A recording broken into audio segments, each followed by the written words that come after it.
At this point in time, I would assume most have heard of Night in the Woods, which is a critically acclaimed masterpiece when it comes to indie games that captivate you the second you load in. We're talking about the expressive and charming video games with a strong visual design that developers choose to blend well with the story along with every other unique element that helps to complement it, including the powerful and uplifting OST.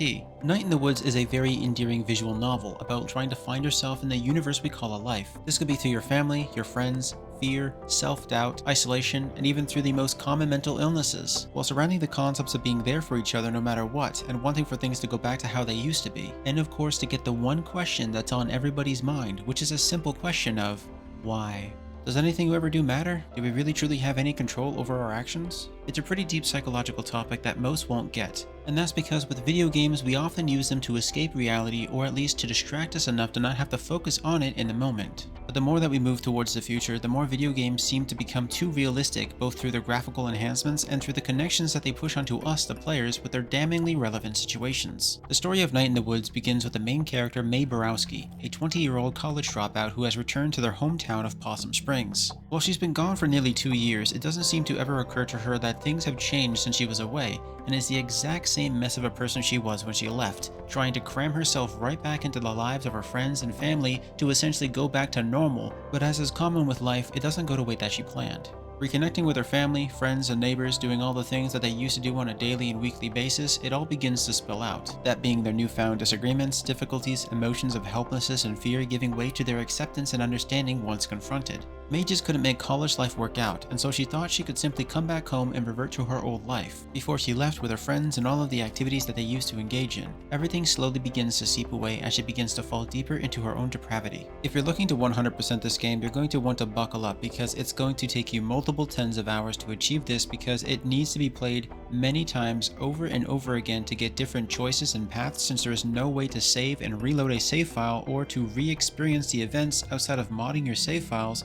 and some of these achievements are downright vile. You could miss one minor thing and then have to play through the whole game again, which on average takes about 4 to 6 hours again to fill in your journal with the missed interactions, because resetting your save file will simply erase all of your progress. It is definitely something that's going to give you a headache if you do not know what you are doing. Even to this day, Night in the Woods soundtrack is so distinctive from many other games. I frequently turn a deaf ear to most songs at some point because I usually get tired of the same melodies on repeat for days, weeks, and even months. Night in the Woods is one of the very few exceptions. It's a soundtrack that speaks out to you in a manner that is gentle but also full of sadness. It also feels reassuringly calming and even a touch bit nostalgic at times, in so many ways that you just can't help but want to come back for another quick listen. Just as Mae longed to return to the familiar home she knew of prior to leaving for college, it's because it has the right blend of expressively charming visuals and narration that it feels so powerful due to the brilliant musical direction that was chosen to portray each and every scene and also every single character. Night in the Woods is more of a serious story that you're here to unravel for yourself,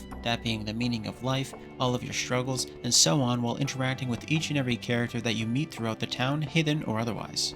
Now, a lot of people may not like the fact that it's a slowly drawn out game. You still have to realize that this is a visual novel, and there are some forms of minigames that do break up that tempo for a bit, like Demon Tower, or other things that you can participate in, including the slowly drawn out dreamlike worlds that Mae encounters throughout her mental struggles. But outside of that, you don't get a lot of control outside of sitting through a lot of the long, drawn-out, and interesting conversations. So if you are expecting something quick and to the point, or something full of action, you're not going to see that here. It's been 7 years since I've dove headfirst into Night in the Woods, and I still remember it warmly. From Mae's chaotic and quirky nature to the adorable couple that Greg and Angus make, all snuggled up with each other, and of course the gloomy reality of Bea and what she's been through, right up to the dark falling out of the studio with their prior issues surrounding social media. Thinking about Night in the Woods as a game makes me very happy, and what I'm about to say does not change that underlying fact. Now, I believe people should understand what kind of games they are attempting to pick up and focus entirely on the game itself, not outside drama. But even I have a point when I have to draw a line in the sand and say my part because it truly does matter. Night in the Woods is a story about people who are struggling emotionally and physically,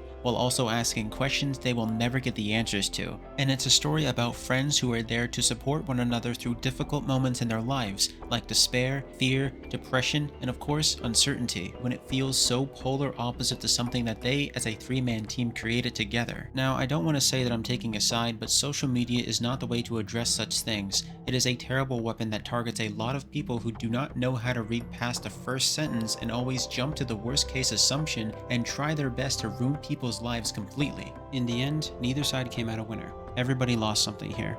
Alec Halika's musical talents that complemented the developer's animations, visuals, and charm now helps to make it all feel hollow and empty after 60 hours of playtime behind me. Looking past the issue, Night in the Woods is still a really great game that really must be played. Everything that occurred over the years felt so poorly handled.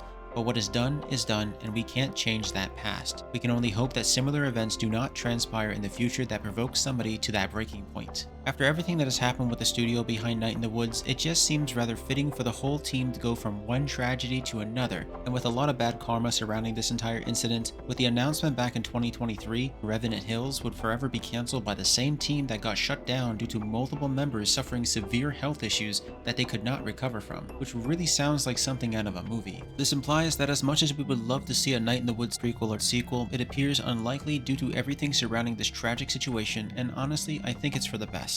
Everything you encounter here I would love to say is genuine because it does feel that way. Nothing can take away from the fact that this is still an excellent story to experience for anyone new to the title or returning to it, especially if you don't care about anything outside of the game itself.